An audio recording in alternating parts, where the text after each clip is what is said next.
So here we have a number line with 0.42, 0.43 and 0.44 labelled.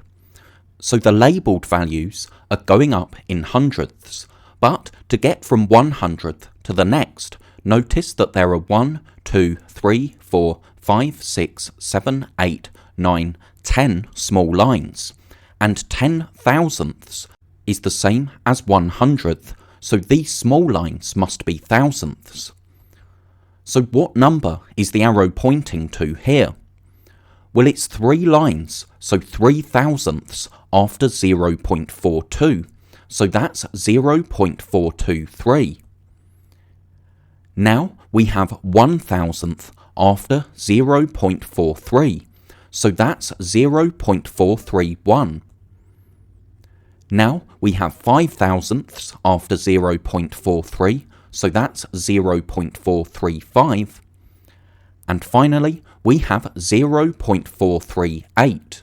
And notice 0.438 is less than 0.44. To understand why that is, what I like to do when I see decimals on number lines is to add a 0 on the end of the labelled values. So instead of 0.42, we can write 0.420, and then we can also put a 0 on the end of 0.43 and 0.44, because remember, putting a 0 on the end of a decimal doesn't change the number, but it does make it easier to see the values that we labelled. So here we had 0.423, then 0.431, 0.435 and 0.438, and if we remember that 0.44 is the same as 0.440, then it's easier to understand why 0.438 is less than 0.44. In fact, we can see that it's 2 thousandths less. So now we have a number line with 0.99, 1 and 1.01 labelled. Now 1 is 100th more than 0.99 and 1.01 is 100th more than 1. So the values we have labelled again are going up in hundredths, which means the small lines in between what we have labelled must be thousandths, because remember, 10 thousandths is the same as 100th. So here the arrow is pointing 4 thousandths after 0.99, so that's 0.994. Here we have 1 thousandth after 1, so that's 1.001, because the third digit after the decimal point is the thousandths digit, and each of these small lines represents 1 thousandths. So we need 0 in our tenths and hundredths to show that this 1 is 1 thousandth. Now we have 1.004, so 1 whole and 4 thousandths. And finally, we have 1.009. So notice 1.009 is 1 thousandth less than 1.01. And it's easier to see if we write zeros on the end of our decimals so that they have 3 decimal places. Instead of 0.99, we can write 0.990, because putting a 0 on the end of a decimal doesn't change the number. Now for 1, we can also write the number 1 with 3 decimal places.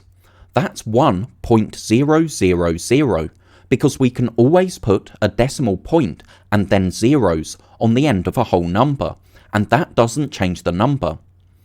Finally, 1.01 can be written as 1.010. So when decimals are labelled on a number line, it's useful to write them all with the same number of decimal places, and that makes it easier to identify values on the number line. So first, we had to identify that this was 0.994, then we had 1.001, then 1.004, and then 1.009. So because all of the decimals that we have labelled have 3 decimal places, you can see that putting these values on the number line isn't any more difficult than if we had a number line with 990, 1000 and 1010 labelled. Now for this number line, we have 2.1, 2.11 and 2.12. Again, the values that we have labelled are going up in hundredths, which means these small lines in between the hundredths must be thousandths. So here we have 3 thousandths after 2.1. That's 2.103, and it's really important that we remember the 0 in our hundredths, because these lines are thousandths, and to show 3 thousandths, we need to write the thousandths digit as the 3rd digit after the decimal point, so we need a 0 in our hundredths digit. If we wrote 2.13, that wouldn't make sense, because you can see that after the value we need to label, we have 2.11, then 2.12, so 2.13 would be the next labelled value if we continued the same number line. So we need 2.103. So here we have 2.109, and notice that that's 1,000th less than 2.11. Here we have 2.113 because that's 3 thousandths after 2.11, and here we have 2.119. Again, what we could have done was change the labelled values so that they all have 3 decimal places. So instead of 2.1, we can write 2.100, because putting zeros on the end of a decimal number doesn't change the value of that number. For 2.11, we could have written 2.110, so again, we've got 3 digits after the decimal point, and then we could have put a 0 on the end of 2.12. So now, if we look at the values that we had to label, here we had 2.103, here 2.109, and if we spot that 2.11 is the same as 2.110, it makes sense that 2.109 is 1,000th less than 2.11.